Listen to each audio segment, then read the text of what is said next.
When a human being is self-conscious,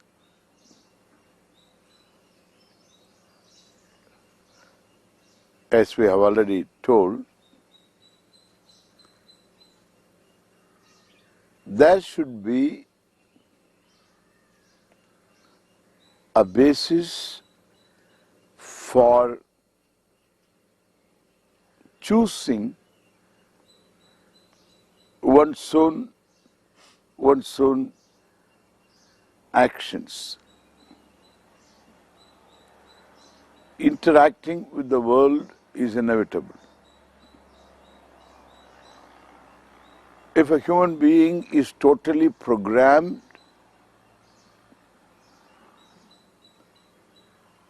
there is no necessity for a matrix of norms of dharma,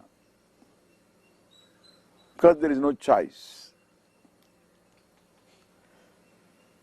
When I am conscious of myself, I am free to make choices.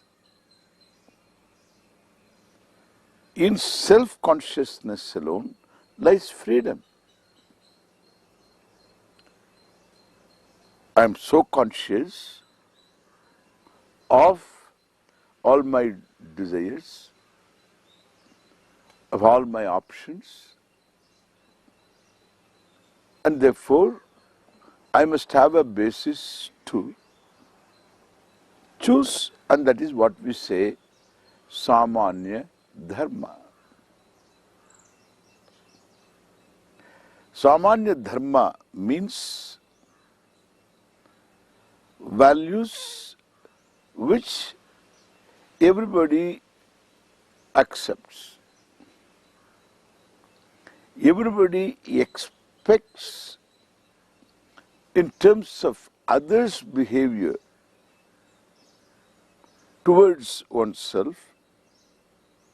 There is a certain universality. My expectation of others' behavior towards me is the same as others' expectation with reference to my behavior. These expectations are common. I don't want others to hurt me, others don't want me to hurt them, and therefore this is samanya. This is without any education, we know. That is why it is universal. If education is required to know these values, then everybody won't be lucky enough to get educated. And some people would know, some people won't know. That's not the case. Therefore, when this samanya dharma is there, there is also vishesha dharma. This vishesha dharma is what we say swakarma, one's own duty in a given place and situation, and it always is going to be peculiar to the situation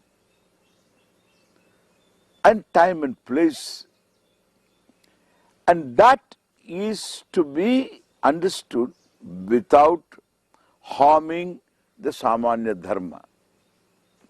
So samanya dharma becomes the basis for interpreting a vishesha dharma, a dharma that is peculiar to the situation. At this time and place, in this situation, what I am expected to do. Therefore, when I serve a firm and I have a slot Suppose I am a supervisor. I should know exactly what is it I need to supervise, whom I am supposed to supervise, whom I should report to, how much power I am delegated to, how much I am expected to do day to day, what is the goal, immediate goal, and what you call a long time goal. So all this I need to know to do my duty. Understand now? Do my duty. This becomes duty. Where there is a role I play, duty is inevitable. Duty becomes the script of the role. And therefore, when I play the role of a supervisor, in a given situation, my duty is peculiar to the situation, to the role I play. Another supervisor doesn't do exactly what I do. It all depends upon that situation. And therefore, but one thing is common for all. When I do my duty, I follow samanya dharma. I don't cheat. I don't rob. I don't steal. I don't hurt. So this is samanya dharma.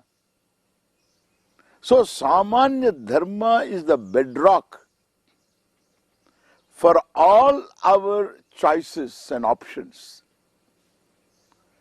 And these choices always differ, and therefore it only makes me more and more responsible. The more I know of these dharmas, the more I assimilate samanya dharma, the more I am qualified to interpret what is proper in this situation. Therefore, in our culture, this duty is emphasized. Right is not emphasized. Right is taken care of.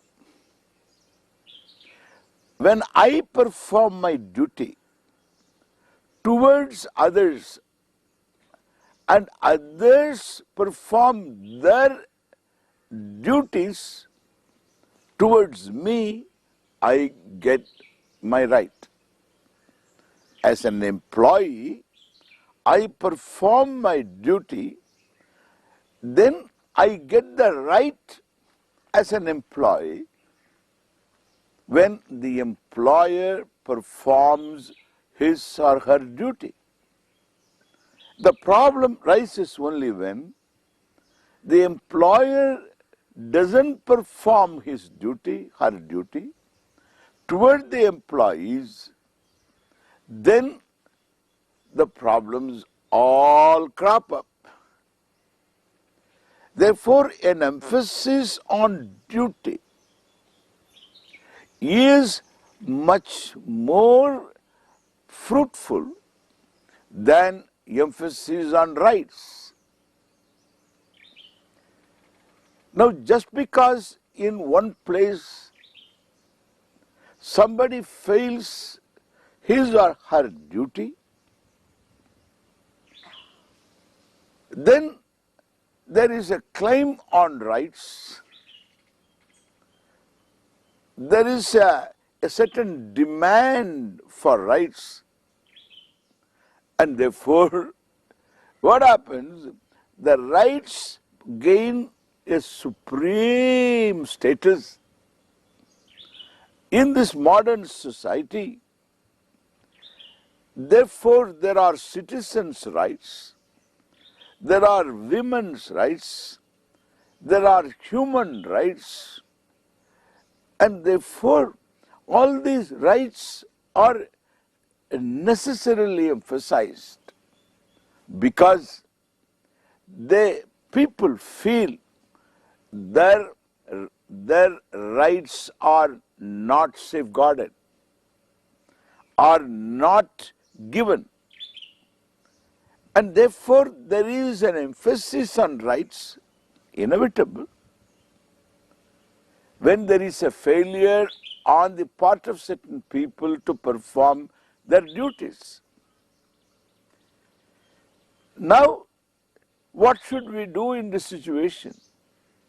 Should we emphasize rights or should we emphasize duties more? Should we emphasize more on duties or should we emphasize rights? If you emphasize rights, then you have to spell out duties too. When you spell out the duties, then because there is already an emphasis on rights, the duties are spelled out. There is no guarantee a person is going to perform his or her duties. And therefore, a machinery has to be established in order to make sure that the duties and responsibilities are fulfilled. That machinery would be a policing force and judiciary and therefore attorneys.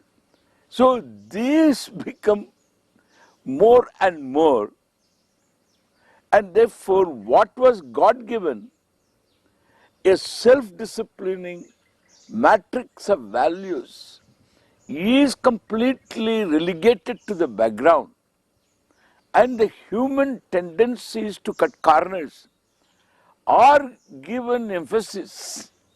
The human tendencies are allowed, and therefore I feel that our culture in which duties are emphasized, I think is really proper, and we need to emphasize the duties, and so that we get our rights always.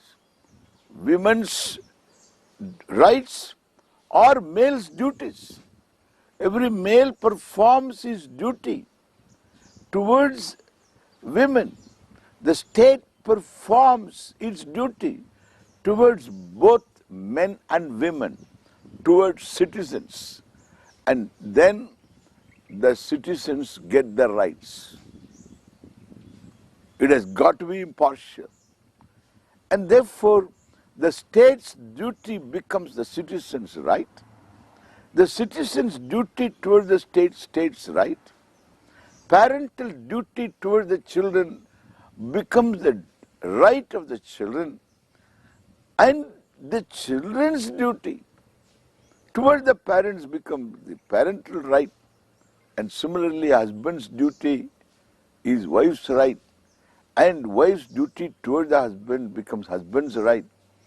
And therefore, if both husband and wife try to perform their respective duties towards each other, there they will meet somewhere. If it is an emphasis on right, husband says this is my right, and she says this is my right, and right means fight. You cannot avoid. If there is an emphasis on duty, it is my duty to make the other happy. You need not tell too many things. Who is going to repeat all the day-to-day duties? It is not possible. One sentence we can tell what is the duty of the husband towards his wife: to make her happy. And her duty is to make him happy. that will edit and abridge everything else. And therefore, so husband's duty towards his wife is to make her happy, and her duty is to make him happy.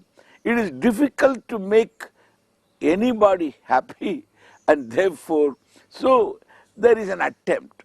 There is an attempt to make happy, and that attempt is what is appreciated by the other. The attempt is appreciated. It is not that it is possible to make anybody happy. The attempt will make the other person happy, because there is a genuine attempt. There is beauty in that. And therefore, every attempt need not be successful. The very attempt on the part of one to make the other happy is appreciated very much. That makes the other happy, honestly. And therefore, this duty emphasis has been there in our culture. In duty, nothing is superior or inferior. Every person's duty is important. In fact, so in our culture, we have the Raja's duty spelt out. What exactly a king has got to do towards the citizens. His duties are emphasized, and the citizens' duties are emphasized. If both try, we don't mind somebody being a Raja. Understand? We will also make the Raja pompous. We will give him all the pomp so that we will recognize his Raja. Otherwise, he will become Raja coming in cycle rickshaw is not acceptable to any citizen. And therefore, so this we will give him all pomp, all chhatra, all the paraphernalia we will give. If that Raja says that he is bound by duty, he has to be self-disciplined. Raja means more responsibility. A citizen has to care for his family and the community perhaps. Raja has to care for everyone in the kingdom. All the flora and fauna, all of them he should care for. And therefore, so he has got to be more aware of his duties to be a good king. And no citizen will mind giving that Raja all the pomp and fanfare.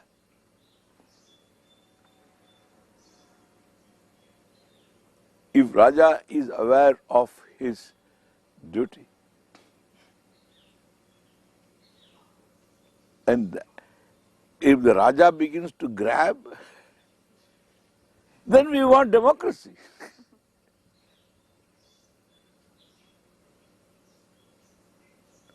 Naturally. And that's what happens. Power corrupts, and absolute power corrupts absolutely. And therefore, so this duty emphasis cannot be made more at any time.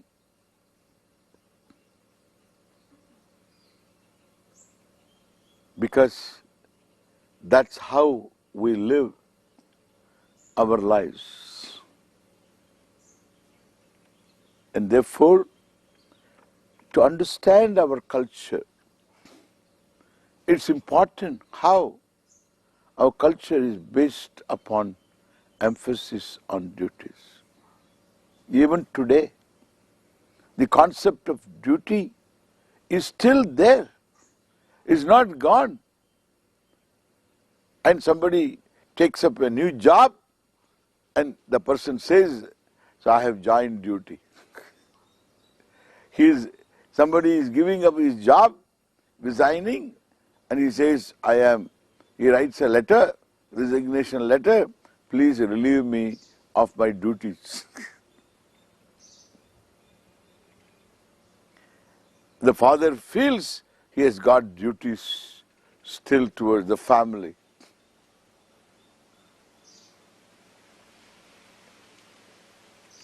And therefore, so everybody talks about duties, even today.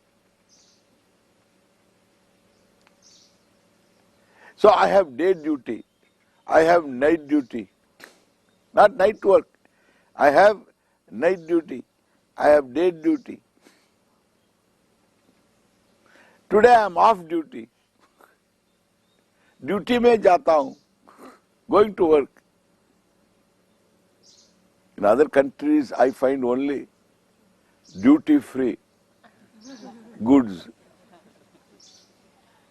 heavy-duty vehicles, light-duty vehicles, excise duty.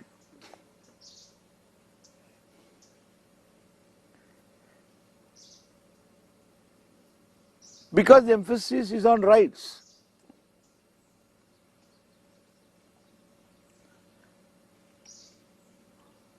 And the duties and responsibilities are very clearly pronounced, and then they are enforced also.